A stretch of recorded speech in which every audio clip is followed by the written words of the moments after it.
My parents defended my brother's $40,000 debt, tried to access my bank account, and called me selfish for saying no. Here's how I fought back. I've been lurking around here for a while, but until now, I never felt the need to write anything. I'm 35 feet. I need some perspective because my family has finally pushed me to the limit. Somehow, I'm always portrayed as the villain, regardless of what I do. Dealing with this prolonged family issue that appears to have no end in sight has truly worn me out, both mentally and emotionally.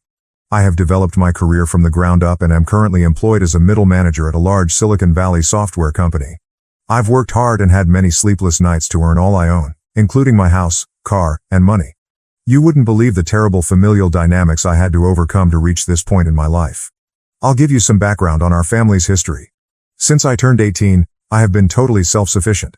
And I mean it in every sense of the word, financially, emotionally, and intellectually. The way my parents raised my brother and me was, to put it mildly, problematic at best, and they weren't exactly winning any parenting prizes. As a middle-class suburban family outside of Boston, we appeared to be the ideal American family. We lived in a good neighborhood with good schools. My mom taught elementary school part-time, and my dad worked in insurance. Beneath that idyllic exterior, though, there was an unwritten rule that influenced my entire upbringing. I was supposed to be the responsible one, the model, the one who always had to lead by example, while my younger brother Jason, 27 million, could do no wrong. From a young age, the inequities were brutally apparent. One instance in particular came to me when Jason was 8 years old and I was 16. My parents grounded me for a month after I received a B+ on a single chemical test, claiming I was wasting my potential. When Jason was caught robbing our dad's wallet for the third time that same month, they just said he was going through a phase. This was only one instance of the ongoing inequity in the way we were handled. It wasn't an isolated incident.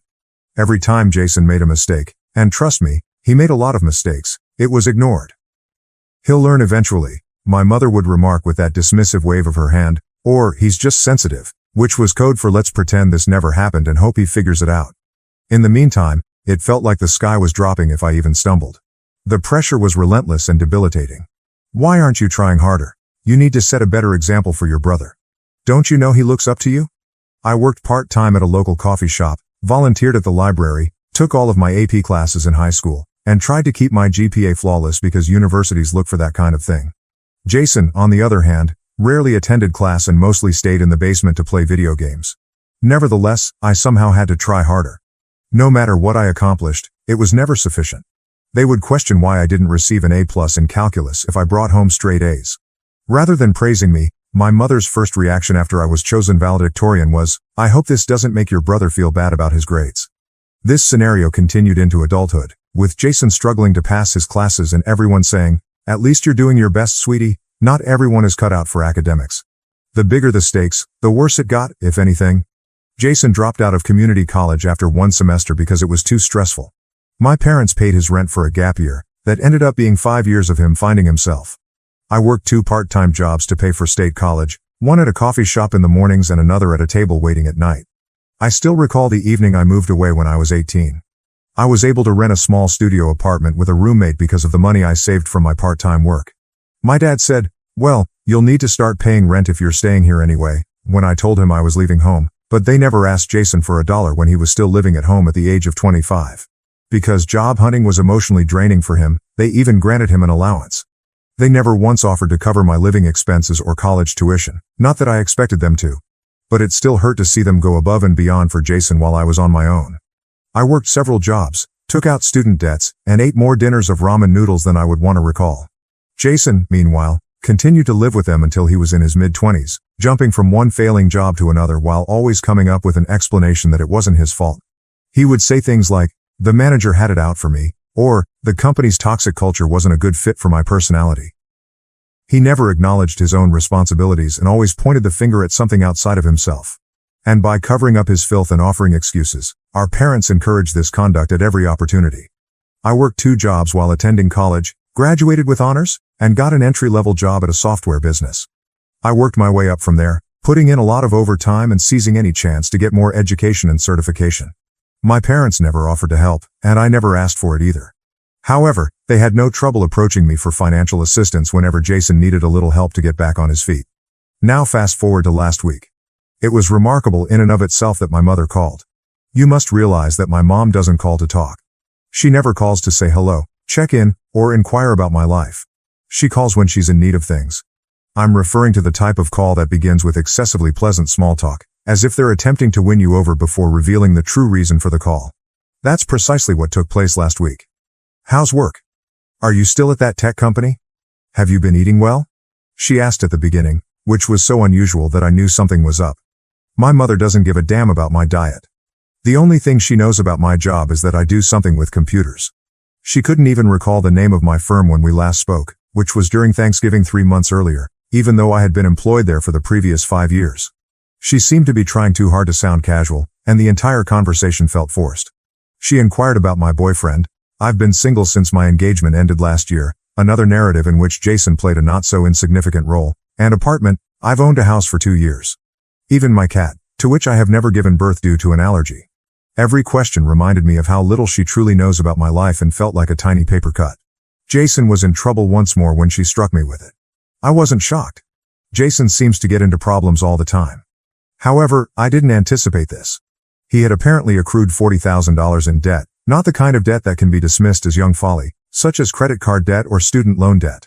No, he had borrowed from some very dubious individuals, and they were now sincerely demanding their money back. My mother's voice broke as if she were going to cry, which I'm sure she believed would get me to give in.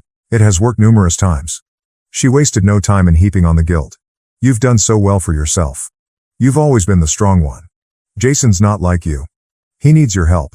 He's sensitive. You know how he gets when he's under pressure.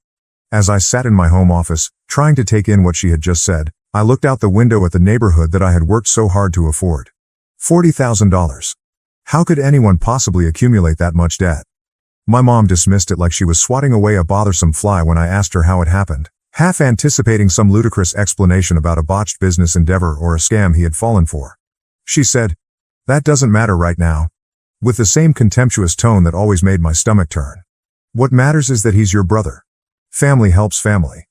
We've always taught you that family comes first." For years, they have used that line, "family helps family," as an excuse. When they asked me to lend Jason money for his revolutionary cryptocurrency investment, which he lost all of in 2 weeks, that's what they stated. They said that after his girlfriend ejected him, he took my credit card information. They wanted me to let him stay at my house. Every time they required me to cover for Jason, fix anything for him, or clean up a mess he had made, they said that. And each time, I overcame my annoyance and followed their instructions. I did not want to be the villain. Because deep down, there was still that little girl who longed for her parents' approval, thinking that perhaps this time they would recognize my assistance, my sacrifice, and my continual saving of their beloved boy. But $40,000? It wasn't merely a favor or a loan. It was a down payment for a home. That was a year of arduous labor. That served as my safety net, emergency reserve, and security for the future. This time, I couldn't do it. I told her no for the first time in my life, right up. I apologized, but I was powerless to save Jason from the disaster he had made. The tone of the conversation suddenly changed. In roughly 2 seconds, my mother moved from being pathetic to being enraged. Had it not been so horrifying, the metamorphosis would have been nearly remarkable. The mother's gentle, worried voice had vanished, to be replaced by an icy, piercing voice. She began to scream. "You're being selfish?" Her voice getting louder as she spoke. "After everything we've done for you, this is how you repay us? You're abandoning your family when they need you most." The nuclear option was even mentioned by her. "Do you want his blood on your hands? He borrowed from some nasty folks. What would happen if he did?" The manipulation was so obvious that it was quite comical, nearly. However, her attempt to hold me accountable for Jason's bad decisions, again, was not amusing. As though his choices, errors, and total lack of accountability were somehow my fault. Then I ended the call. I was no longer able to listen to it. My chest felt constricted, as if someone were sitting on it, and my hands were shaking so much that I could hardly press the end call button. However, behind the familiar burden of familial expectations, the shame, and the fear, there was comfort. I was relieved that I had maintained my position for once. I've put in too much effort to be brought down by the poor decisions of others. I've devoted years to developing my job, becoming self-sufficient, and establishing a life apart from serving as Jason's safety net. I simply couldn't bear the idea of discarding all of that. Of maybe jeopardizing my own financial stability to allow his recklessness to continue. However, the problem with growing up in a dysfunctional home is that guilt creeps in almost instantly, even if you know you're making the right decision and are positive you're acting in your own best interests. Even though I know I'm not the bad guy, my family has a way of changing the facts, making me doubt my own judgment and making me feel that way. And it was the same this time. I can't get rid of the thought that perhaps I made the wrong choice, even though I said no and no it was the right one. At the moment, confronting my family seemed like the correct thing to do, but now I'm left wondering if I've made things worse. But what if they're correct? Could I be being self-centered? What if Jason does suffer as a result of my refusal to assist? The logical side of my brain understands that I have no responsibility for my brother's decisions or the results of those decisions. However, a part of me that is still that young child, begging for her parents' approval, continues asking herself, what if? To be honest, I have no idea what will happen next. That call was only the beginning. I was totally unprepared for what transpired next. I suspect that this is not the end. Particularly with Jason, my parents have never been good at taking no for an answer. I'm trying to remain strong, though. I'm trying to keep in mind that I have the right to defend my future and myself. As this situation develops, I suspect I'll require additional guidance. I'll provide an update shortly. First update. First of all, I want to thank everyone who left encouraging comments on my previous post. To be honest, I didn't anticipate such a strong reaction. The previous week has seen a sharp increase in tension, and not in a positive way. Do you recall that I sensed this wasn't the end? Yes, I was correct. As soon as I hung up on my mom, the harassment campaign began. Initially, it was just a flurry of text messages. The typical guilt-tripping fare. Then, however, things became considerably more sinister. My bank notified me of the unusual behavior last Tuesday. Someone had tried to use what seemed to be stolen personal information to get into my account. I received a direct call from the bank's fraud department. They claimed that a huge transfer attempt using my credentials had been detected by their security system due to the suspicious IP address. The fraud investigator told me that the person who attempted to access my account had my mother's maiden name, my social security number, and even the name of my first pet, all of which are standard security questions. Jason would be the only one with access to all that information. Upon realizing that my own brother would attempt to steal from me, I promptly updated all of my security questions and passwords. Very difficult. Money was no longer the only factor in this. This was a completely new kind of betrayal. This is where it becomes even more bizarre though. One of the few relatives with whom I truly get along, my Aunt Catherine, gave me a call yesterday. It seems that my parents have been giving a totally different account of what happened to everyone in the family. They have portrayed me as some cold-blooded monster who is living in luxury while her brother suffers, and they claim that I am hoarding my fortune while poor Jason is fighting for his life. My aunt called to hear my side of the tale, happily not believing it. God bless sensible family. She was startled when I told her about the attempted bank fraud. She also disclosed information that I was unaware of. It seems that Jason had attempted to borrow money from multiple family members in recent months, each time claiming a different reason for his need. He told a wide range of stories. He told our old grandma that he needed money to pay his medical fees. It was for a sure-thing investment opportunity, according to our cousin Mark. It was to launch a modest business, according to our Uncle Steve. He informed our parents that he owed money to dangerous people, but none of these allegations fit. But this morning was the real kicker. My dad sent me an email, which was the first time he had spoken to me directly since this whole situation began. It was icy, cunning, and, to be honest, a little menacing. This is a portion of his writing. Your actions are forcing us to reconsider your position in this family. Your mother and I have always provided for you, supported your education, and given you every opportunity to succeed. Your current success is a direct result of our sacrifices. If you continue to abandon your brother in his time of need, there will be consequences. Think carefully about your next move. The part about them funding my education made me laugh. My student loan payments are still ongoing. However, the warning was unmistakable: assist Jason or risk being cut off from the family. They believe they can control me by threatening to isolate me, so they are attempting to use familial ties as leverage. They don't seem to realize that I've been essentially cut off from them for years. We have always had a conditional relationship. I have to take care of Jason, I have to play the part they put me in, and I have to accept their perverted definition of family devotion. I have discussed the attempted account hack with the IT security team at my firm. They are assisting me with protecting all of my gadgets and accounts connected to my job. Additionally, I've begun recording every single text, email, and voicemail. Even if I find it hard to believe, I must gather proof against my own family. The most bizarre aspect of it all? Jason's girlfriend, or ex-girlfriend, depending on their present situation, sent me an SMS. Jason has been acting strangely recently, she told me. We've never been close, but she was worried enough to contact me after hearing him make cryptic remarks about getting what's his, and teaching people lessons. This weekend, I'm going to install security cameras at my house. I may be too cautious, but I'm not taking any chances in the wake of the bank account disaster. I never imagined that I would need to defend myself against my own family, but I suppose that's where we are at the moment. $40,000 is only the beginning for those who are wondering why I don't just pay the money to make this all go away, even if I wanted to, which I don't.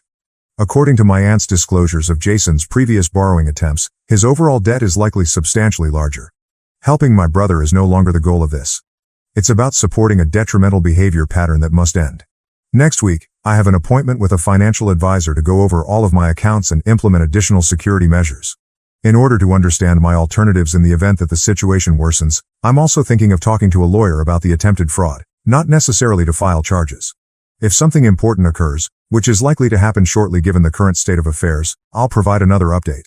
I appreciate you letting me vent, and I want to thank everyone who commented on my previous post and shared similar experiences. Knowing that I'm not the only one coping with this type of dysfunction in my family is comforting. Second update. I made the decision to speak with Jason face-to-face following the attempted bank fraud I detailed in my previous update. The events that followed were startling and yet completely expected. Jason's residence was my destination yesterday evening.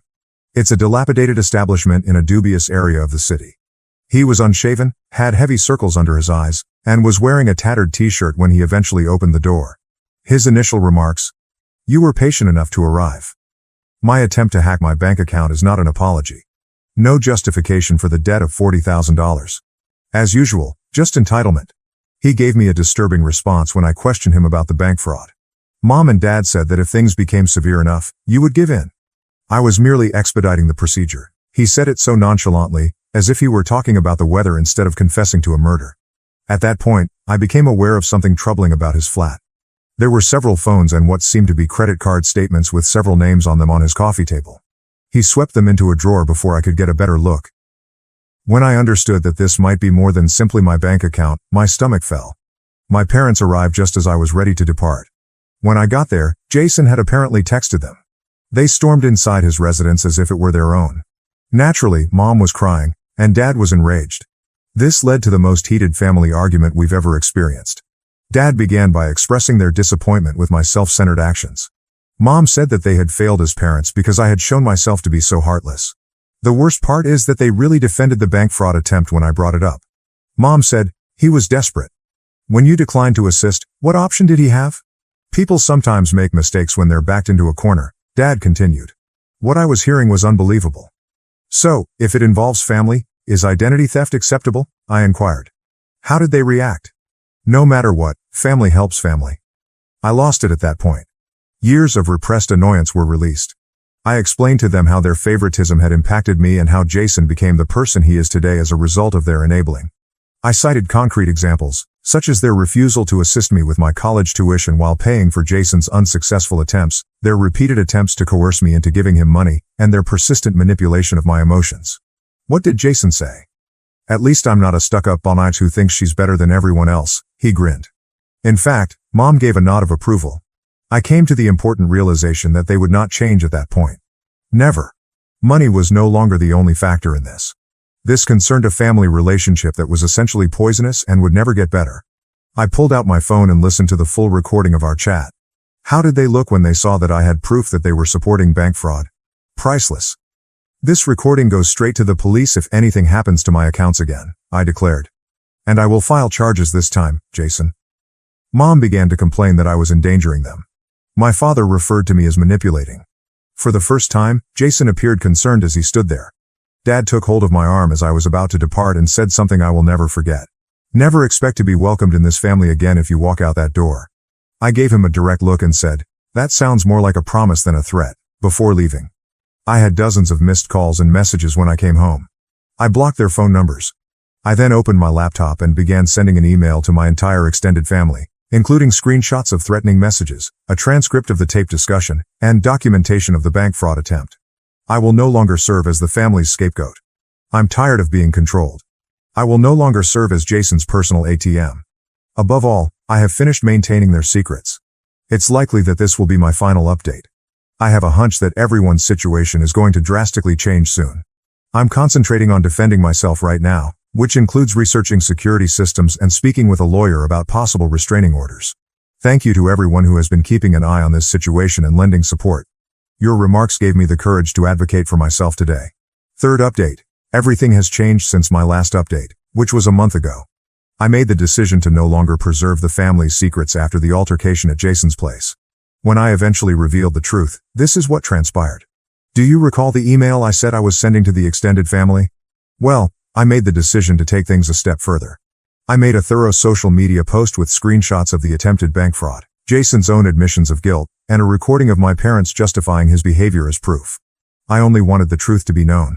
I wasn't attempting to get revenge. The reaction was tremendous. Other victims of Jason's schemes began to come forward within a few hours. According to my cousin Tim, Jason had taken out a $5,000 loan for an unfulfilled business venture. Aunt Beth said that he had persuaded her to co-sign a loan, which she is currently repaying. Even the mystery surrounding my grandmother's missing jewels from last Christmas had a likely suspect all of a sudden. However, Jason's ex-roommate made the most important disclosure when he revealed how Jason had used his identity to open many credit cards. Being too ashamed to come forward, he believed that no one would take him seriously because of my parents' perfect son.